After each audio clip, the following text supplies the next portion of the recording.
Bueno, pues bienvenidos, buenas tardes. Queremos compartir este estudio sobre las charlas de Canarias de 1976,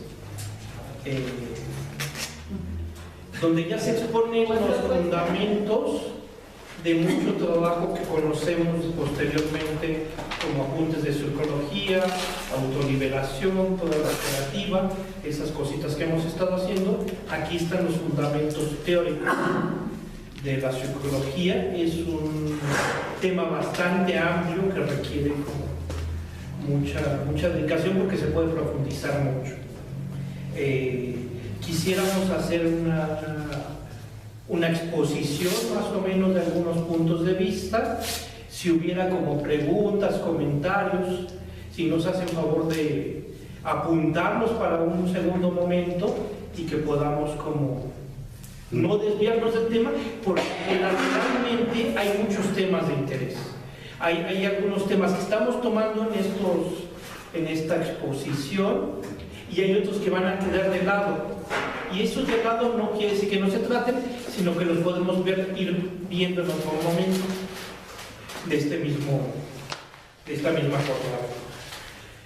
Entonces, como los temas importantes se van tocando como por rodeo, no vamos directos, sino empezamos un poco por rodeo. Entonces, a mí me gustaría platicar sobre el punto de vista, la mente sin ruido y el interés. Hay una visión que todavía continúa, que es herencia del racionalismo de hace 2 siglos, donde se decía que solo había una verdad, una realidad, y por lo tanto se podía llegar a una única verdad, sobre todo en las ciencias duras, pero aplicaba lo mismo para cualquier otra ciencia en donde solo había una realidad y se podía llegar a una verdad. Entonces esto es una herencia del pensamiento científico de hace 2 siglos, pero ya en el siglo pasado, en 1927, Heisenberg propone el principio de incertidumbre, que dice que no se puede determinar la posición y el momento lineal de un objeto. Aunque aplica para la física cuántica, esto ya empieza a trastocar esa idea que teníamos de realidad única. Y lo mismo va pasando con lo que va exponiendo Einstein con la relatividad, o Schrödinger con el famoso dato. Entonces, ya en el siglo pasado ya se empieza a cuestionar esa realidad única. Ya se dice que también el observador, depende de dónde esté el observador, depende de su realidad. No hay una realidad única, y esto ya es desde el siglo pasado, pero tenemos como ese arrastre todavía. Esto es importante con el tema que vamos a ver hoy, porque en el tema de la psicología, lo que hace a la mente, tenemos muchos elementos de una psicología que viene de lejos y que ya no aporta mucho, pero que nos agarramos a ese lenguaje como inconsciente, como subconsciente, como trauma, un montón de cosas que nos ayudaron en algún momento para avanzar rumbo a la psicología, pero que en este momento ya no se ajustan a realidades mayores. En nuestra doctrina ya se empezó a estudiar en el Libro Rojo allá por 1961 que a la realidad no se le puede apreciar por completo, sino en alguna de sus partes. Si se quiere ganar conocimiento de detalle, se pierde el conjunto. Si es a la inversa, se pierden los detalles. A la realidad, frente al mismo campo, el aviero, el aviador y el astronauta ven realidades distintas. El abriego aprecia los detalles inmediatos del campo. Puede ver si la tierra está seca o húmeda, los diferentes tipos de plantas. En cambio, el aviador ve los límites del campo. Pierde detalle del campo, pero puede relacionar distintos objetos que están alrededor, ve sus límites. Y el astronauta tiene una visión completa y perdió mucho más detalle. En cuanto más se aleja, se va perdiendo más detalle, pero se va teniendo una visión más completa de proceso. La visión que tenemos del objeto varía según nuestra posición en el espacio y también en el tiempo. Esto quiere decir que vamos advirtiendo nuevas características según nos desplazamos, según adquirimos experiencia. No basta pues con moverse del lugar, es necesario además recordar las cosas vistas. ¿Cómo podría el astronauta poseer una visión de conjunto si no recordase las cosas vistas, elementos que va dejando atrás en su camino? Podría dar 1000 vueltas alrededor de la Tierra sin jamás construir una imagen. Por otra parte, es un error decir que conocemos totalmente un objeto por simple que éste sea. La profundización continua de la conciencia y el reemplazo de teorías viejas por las nuevas niega aquellas. Es así que la realidad, poblada de objetos, no puede ser apresada totalmente, ya que nuestros sentidos y nuestra experiencia son limitados. Los aparatos permiten advertir otros caracteres que los sentidos sin su ayuda no aprecian. La memoria sirve también de acumulación de los datos experimentados. Si fuera de otra manera, el hombre no necesitaría ni de aparatos ni de memoria. Frente al mismo objeto, 3 hombres advierten distintas cualidades, ya que su posición y su experiencia son también distintas. Y sin embargo, aunque sus puntos de vista sean diversos, son igualmente auténticos. Es así que no existe un punto de vista falso.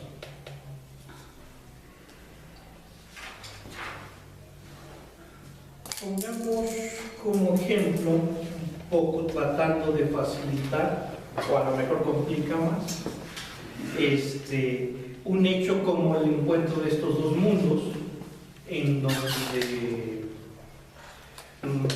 los occidentales descubren las Américas y hay una conquista, y uno lo ve desde ahora y dice: tendrían que pedir disculpas por los agravios que hicieron a los pueblos indígenas, pero estamos en un momento histórico de cierta distancia, con cierta cultura.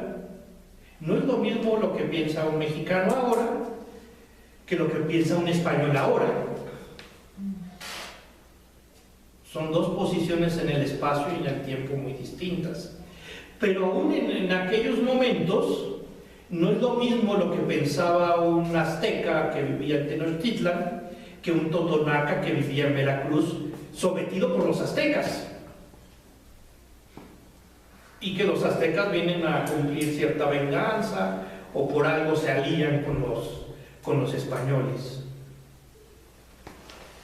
Pero ¿qué pensaría un japonés en 1860, cuando estaba terminando el shogunato, que era el gobierno militar en Japón? O sea, ¿de qué le hablan, no? A una persona tan alejada en el tiempo y en el espacio de la conquista de América. ¿Para qué le podría servir? O un siberiano en 2020, una persona de la estepa siberiana, ¿qué le puede significar todo eso?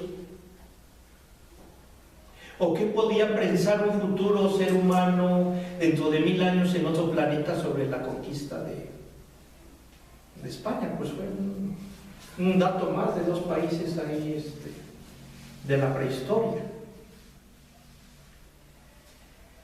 Entonces es importante ser conscientes como de ese constante cambio, de esa posibilidad de alejarse y ver todo, o también de acercarse y ver las cosas en detalle. Porque esto también pasa con la propia biografía, con nuestros propios contenidos. Cuando somos niñitos y se nos rompió el coche, o la muñeca, o perdimos algo, fue el fin del mundo. Ya cuando uno se aleja, ya se ve diferente. Muchas de las cosas que hoy nos apremian y nos preocupan y no nos dejan dormir, a lo mejor en 10 años ya van a tener validez, ¿no? Pero es algo que normalmente no tenemos mucha conciencia. Podríamos resumir, proponer 3 puntos de vista en el que hay quienes niegan que pueda existir un acuerdo entre hombres respecto a la misma realidad, ya que sus puntos de vista son distintos. Esta apreciación niega toda razón y comunicación entre hombres y el mundo, y entre ellos mismos. A esta forma de considerar las cosas la llamamos punto de vista ilógico. Hay quienes postulan este punto de vista y dicen, como tu pensar y tu sentir es diferente al mío, pues nunca nos vamos a poner de acuerdo. No hay forma, es imposible. Un punto de vista ilógico. Hay otros que pretenden que solo un punto de vista es verdadero. Para esto es necesario creer que se sabe todo de la realidad y es negar por consiguiente que el hombre se mueve en el espacio y en el tiempo. Es creer que la realidad se presenta siempre igual y que las diferencias de opinión son siempre errores de los sentidos o de la razón. A este punto de vista intransigente lo llamamos lógico. La perspectiva lógica funciona cerca de la realidad, con leyes y con la realidad misma, pero si la realidad confirma la teoría, se la tiene en cuenta. Si la realidad refuta la teoría, se niega la realidad.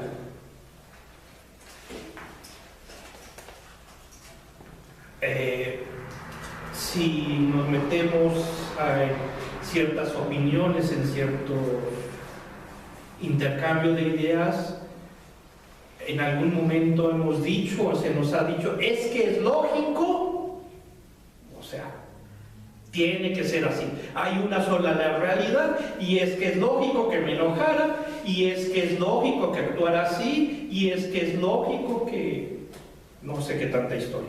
Es que tengo razón. Lógicamente. Finalmente, hay quienes afirman que para comprender a un objeto es necesario tomar cierta distancia. Afirman que es preciso desplazar el punto de vista en el espacio y en el tiempo y tomar al objeto por rodeo.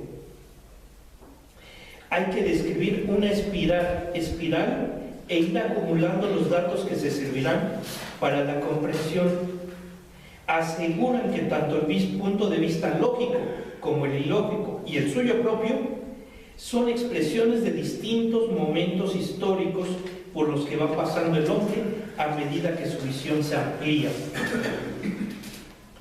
Plantean la necesidad de disciplina o entrenamiento para adquirir una nueva perspectiva. La visión espacio-temporal o en espiral les permite ir montando una imagen cada vez más nítida, aspirando a ese punto de vista procesal. Sería un poco lo que nos gustaría con todos estos trabajitos, con todo esto, poder ver las cosas como proceso, como algo que está en constante cambio y en evolución, igual que nosotros mismos. Y creo que es más una práctica que una teoría. Es algo que se puede ir practicando y que se puede ir ejercitando. Para lograr todo esto necesitaríamos estudiar de una forma relajada, sin tensiones, es decir, una atención sin ruido. En general se tiene mal grabado el tema del estudio, como si se tratara de algo que requiere esfuerzo y es aburrido. Requiere de sacrificio y aparte es de poca utilidad. Si se tratara de estudiar con tensión o sin ningún interés, seguramente se produzca lo anterior. Pero podríamos relajarnos bajar el nivel de ruido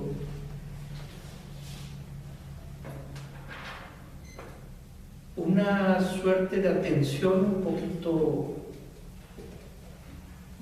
relajados, sin tensiones físicas, pero tampoco mentales. Hay cantidad de cosas que dejamos pendientes en la ciudad y cantidad de cosas que quisiéramos hacer y muchas otras cosas que nos pueden meter ruido. Esas imágenes en la cabeza, lo mejor es como dejarlas pasar y no mostrar tanto interés.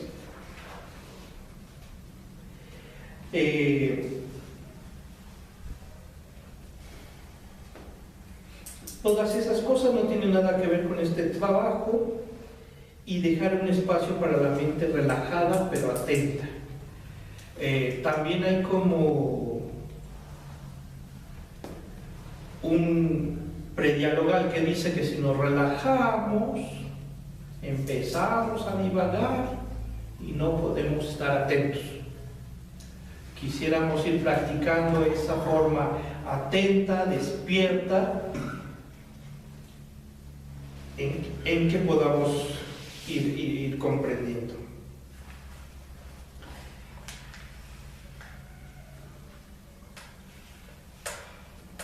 Para estar con esa forma distensa y atenta, es importante aclarar el interés. Un poco el interés que tenemos de hacer estos estudios es ganar un poco más en comprensión de uno mismo, de lo que me pasa, de cómo funciono, desde otra perspectiva en dónde estoy, de dónde vengo y hacia dónde voy. Queremos buscar realidades diferentes, entrar a todas esas partes que en lo común y en lo cotidiano no tenemos